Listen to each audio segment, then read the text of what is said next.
Okay, so I've said that I'm going to try to give this book a fair chance. I am.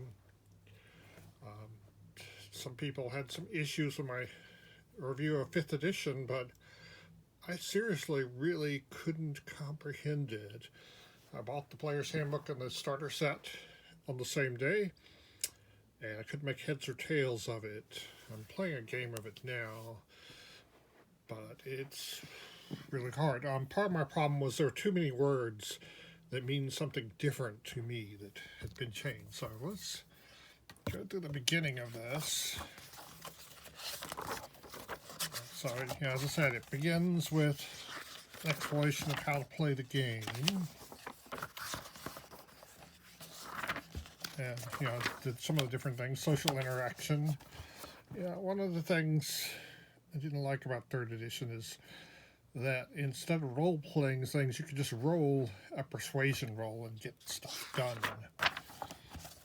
Exploration is something I really like in adventuring. And when I tried to run Spelljammer back in 2nd edition days, I had a player who only liked the fights. And so they wanted to skip past all the exploration, and I accommodated them, and then they hated Spelljammer as a result. Combat. Yeah, so one of my problems with 5th edition was I couldn't figure out from the text what do you roll for initiative, because I'd played 1st edition in homes where you roll a d6, I'd played 2nd edition where you roll a d10, and I wasn't sure which one this new one did, because it was supposedly bringing all the editions together. I finally figured out it was a d20, but a d20 means if you've got a really good initiative bonus, it doesn't help you that often. And also means if you've got a really bad initiation penalty, it doesn't hurt you that often. Because d20 is a big range. Now with a d6, if you've got a big bonus or big penalty, it helps or hurts you every time. Okay. And it talks about playing in a grid. We didn't use figures for most of my formative playing years.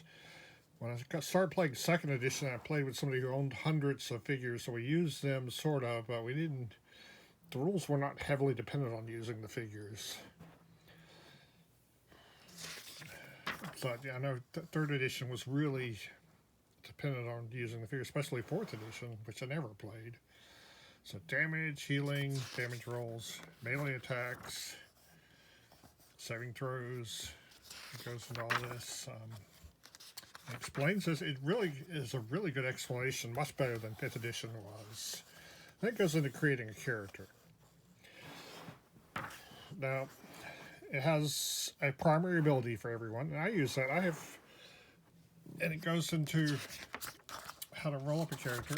First, there's some sample character sheets, which are not something you can print out and use. They're to show you where all the things go on the sheet.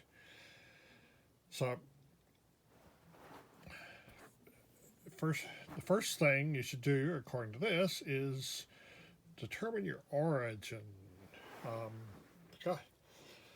People claim that the old school editions, all the characters were alike, but to me, they're more alike in the newer versions, because in the old editions, your character background was only limited by your imagination. People would come all kind of wild backgrounds and stuff for their characters, and 2 different fighters rolled by 2 different players would be more divergent from each other than they are in later editions where there are rules to delineate that.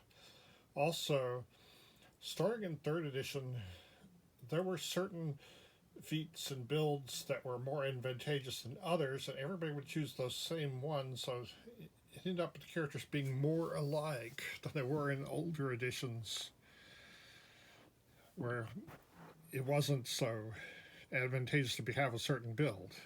Languages. This is kind of a generic list of languages, common and rare languages. That would vary according to your setting that you're running a campaign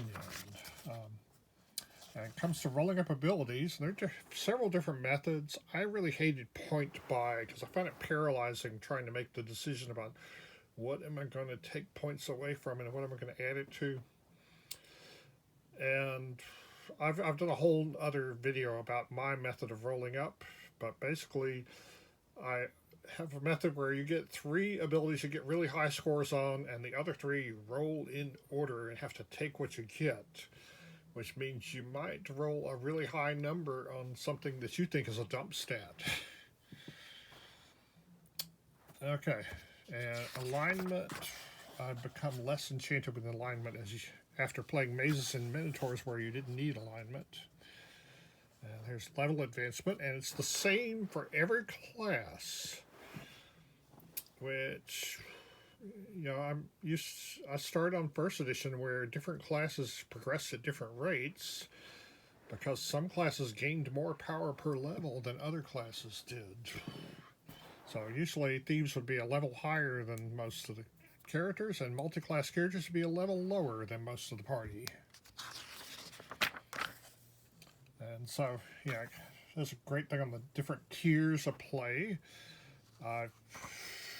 Yeah, we didn't put a lot of stuff into background in the old days because, as far as I'm concerned, levels 1 through 4 are your background. This is when your fighter is wildly unsuccessful and becomes cowardly, or your magic user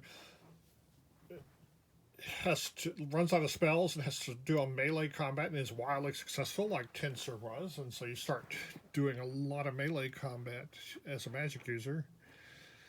You know, this is when things happened to your character that form the way you play it from then on. And, you know, it's a lot like Bikme. Tier 2, levels 5 through 10. Levels Tier 3, levels 11 through 17. This is when you'd start building layers and stuff. And it's Tier 4, 17 through 20, and it tops out at 20. Realistically, in the old days, we topped out around 10 to 12. That was when people would retire their characters. Here's a multi-classing is a problem I have with this version. Multi-classing to me means a hybrid. The classic example being the elf fighter magic user who has to progress in both equally and takes twice as much experience to go up in level as a consequence. And this is more like second edition,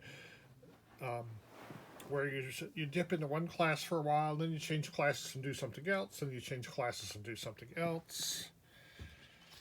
So, yeah, I hate when they change the meanings of words. There's a bunch of trinkets that you can roll randomly and get, and if the DM plays that right, this could be Seeds of Adventures. So, I think I'm going to cover the character classes individually, each in a separate video.